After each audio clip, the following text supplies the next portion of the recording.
మీరు ఏదైనా అద్భుతాలు చేసి మొత్తం వరదలు తీసుకురావాల్సింది కదా దీపక్ రెడ్డి గారు. వెంకటకృష్ణ గారు ఈ రోజు వాళ్ళ ఒకసారి బాధతో చూపిస్తుంది ఆ సాక్షి పేపరు. చంద్రబాబు నాయుడు గారు అని చెప్పి రాసి సీమ జల ద్రోహి అంట. కానీ వాస్తవం ఏంది అని అంటే ఇది రాయలసీమకి కట్టప్ప వెనకాల నుంచి పొడిచినట్టు జగన్మోహన్ రెడ్డి పొడిచినాడు. ఇది ఎట్లా అని చెప్పి వాళ్ళు మాట్లాడినట్టు మేము ఎప్పుడు మాట్లాడమండి, మేము అన్నీ వాస్తవాలతో మాట్లాడతాము.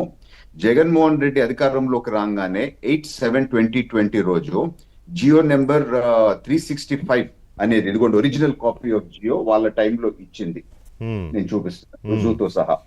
దీంతో ఏముంది అని అంటే 198 రన్నింగ్ ప్రాజెక్ట్స్ ఇమ్మీడియట్ గా ఆపేశారు, ఏ అప్పుడు వర్క్స్ జరుగుతుండాయో. సో ఎందుకు దీన్ని ఆపినారో నేను ఛాలెంజ్ కూడా చేసిన ఈ రోజు ప్రెస్ మీట్ పెట్టి, ఒక్కరన్నా ఎక్స్ప్లెనేషన్ ఇవ్వగలుగుతారా? దాంతో మెజారిటీ 102 ప్రాజెక్ట్స్ రాయలసీమ ఏరియాకి సంబంధించిన ప్రాజెక్ట్సే ఆపేసినారు. సో క్లియర్ గా ద్రోహం చేసింది ఎవరు అని చెప్పి మనం దాన్ని బట్టి అర్థం చేసుకోవచ్చు. కాదు, మీరు చూస్తే వీళ్ళ ప్రోపగండా ఏ విధంగా ఉంటది. గతంలో బాబాయిని గొడ్డలతో చంపి నెక్స్ట్ రోజు పేపర్లో ఏమని రాశారు, నారాసుర రక్ష చరిత్ర అని చెప్పి రాసినారు. పింక్ డైమండ్ ఏదో మా దగ్గర ఉంది అని చెప్పి వాళ్ళ అధికారంలోకి రాగానే దాని కేసు విత్డ్రా చేసింది వాళ్ళే. 300 గుడుల పైన ధ్వంసం చేసి దాంతో ఏదో మా మీద ఏదో ఉంది అన్నట్టు మాట్లాడినారు. జగన్మోహన్ రెడ్డి నేను సీఎం కాగానే వారం రోజుల్లో సిపిఎస్ రద్దు చేస్తాను అని చెప్పి ఇట్నే ఒక 700 హామీలు ప్రజలకి ఇచ్చి మోసం చేసింది. ఇవన్నీ వాస్తవాల్లోకి పోతే ఇవి చాలా ఉన్నాయి. కానీ ఈ రోజు నేను ఒక 2-3 ఆస్పెక్ట్స్ నేను లేవనెత్తాను అనుకున్నాను. ఇప్పుడు కొత్తగా దీంతో పాటు ఏది రాయలసీమ ద్రోహి అనేతో పాటు ఏదో రెడ్ బుక్ రాజ్యాంగం అని చెప్పి లోకేష్ గారి గురించి మాట్లాడతాం. అది మాట్లాడదాం, ముందు ప్రాజెక్టులు మాట్లాడి రెడ్ బుక్ అనేది వన్ ఆఫ్టర్ వన్ వెళ్దాము దీపక్ గారు. ముందు మన ప్రాజెక్ట్స్ ఇష్యూకి వస్తే అవసరం ఏముంది, కెనాల్స్ వైడెన్ చేయాలా, ఉండే రిజర్వాయర్స్ లో రిపేర్ చేయాలా, కొత్త రిజర్వాయర్స్ కట్టాలా, ఈ running on going 102 projects complete చేయాలా, అదే విధంగా పెండింగ్ ప్రాజెక్ట్స్ కి పర్మిషన్స్ తీసుకొని రావాలా. ఇవి రాయలసీమకి ఇప్పుడు యాక్చువల్ గా అవసరం ఉండే ఈ 4 పాయింట్స్. జగన్మోహన్ రెడ్డి టైంలో ఈ 4 పాయింట్స్ లో ఏ ఒక్క దానికన్నా ఆయన యాక్షన్ తీసుకున్నాడా అని చెప్పి కాదు. ఇప్పుడు అసలు ఇంట్రెస్టింగ్ చర్చ ఏం నడుస్తుందంటే, ఇటు తెలంగాణలోనేమో రేవంత్ రెడ్డి చంద్రబాబు నాయుడు గారి మాట వింటున్నాడు, చంద్రబాబు నాయుడు గారి మాట విని ఆయన చెప్పినట్టు చేస్తున్నాడు, రాయలసీమకి నీళ్లు ఇప్పిస్తున్నాడు రేవంత్ రెడ్డి అని ఇక్కడ బీఆర్ఎస్ వాళ్ళు ఆయన మీద పడుతున్నారు. ఇక్కడ బీఆర్ఎస్కి ఏమంటే దానికి కోరస్ పాడే వైసీపీ అక్కడ కూర్చుని ఏమంటోంది, రేవంత్ రెడ్డి చంద్రబాబు కలిసి రాయలసీమ గొంతు కోశారని అవినాష్ రెడ్డి అంటున్నారు. సరే, దేంతో గొంతు కోశారు మీరు? గొడ్డలు అన్నారు, గొడ్డల కత్త అది చెప్పలేదు కదా ఆయన. గొంతు కోస్తున్నారు రేవంత్ రెడ్డిను చంద్రబాబు నాయుడు గారు కలిసి దీనికి గొంతు కోస్తున్నారని. సతీష్ రెడ్డి గారేమో కుట్ర చేస్తున్నాడు చంద్రబాబు నాయుడు రాయలసీమ ప్రాజెక్టుల మీద అని. సో వీటి గురించి మీ కూటమి ప్రభుత్వం కానీ తెలుగుదేశం పార్టీ కానీ ఇచ్చే రిప్లై ఏంటి? మీరు చూడండి, ఇదిగోండి మన హరీష్ రావుది నేను చూపిస్తాను.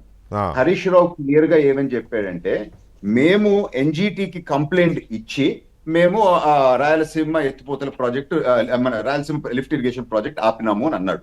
అది ఎప్పుడు 29 అక్టోబర్ 2020 ఎన్జిటి దానిపైన స్టే ఇచ్చింది అండి.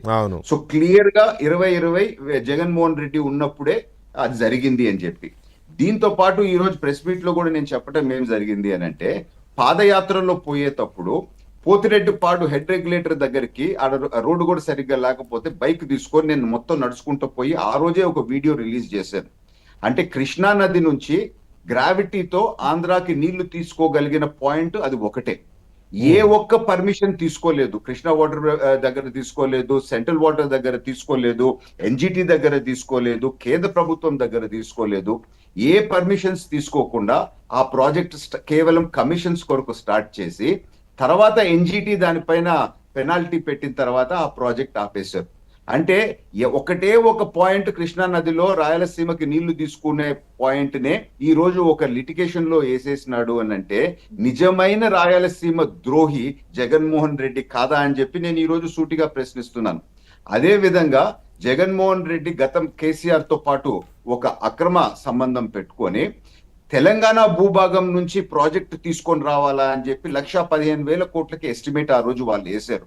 కేవలము తెలుగుదేశం పార్టీనే ఆ రోజు అసెంబ్లీలో కౌన్సిల్లో మేము పోరాడి ఆ ప్రాజెక్టు కానియకుండా ఆపినాము. అంటే వేరే రాష్ట్ర భూభాగంలోంచి తీసుకోపోతే మనకు కంట్రోల్ ఉండదు, రాబోయే రోజుల లోపల ఇబ్బంది అవుద్ది అని. ఇక్కడ ముఖ్యంగా ఏంది అని అంటే అండి, తెలంగాణ ప్రజల మధ్యలో ఆంధ్ర ప్రజల మధ్యలో ఒక ఈ చిచ్చులాగా పెట్టి ఇద్దరు రాజకీయ పబ్బం కడిపించుకోవాలా అని చెప్పి ఒక దురుద్దేశము గతంలో జగన్మోహన్ రెడ్డికి అక్కడ కేసీఆర్ వాళ్ళకి ఉండింది.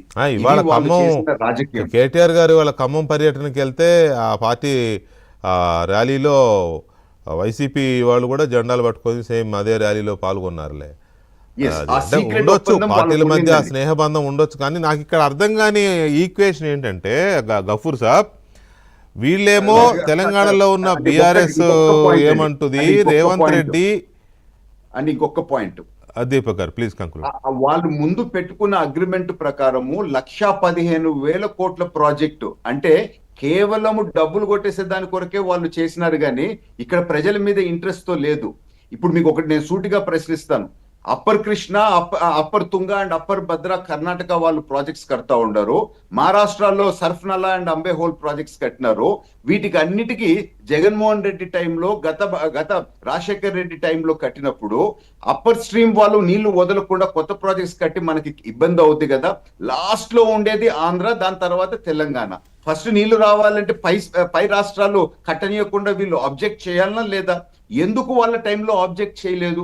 ఎందుకు వాళ్ళు కట్టే విధంగా ఉంటే చేశారు? సో నిజమైన ద్రోహి ఎవరు అనేది మనకు క్లియర్ గా అర్థమవుతా ఉంది.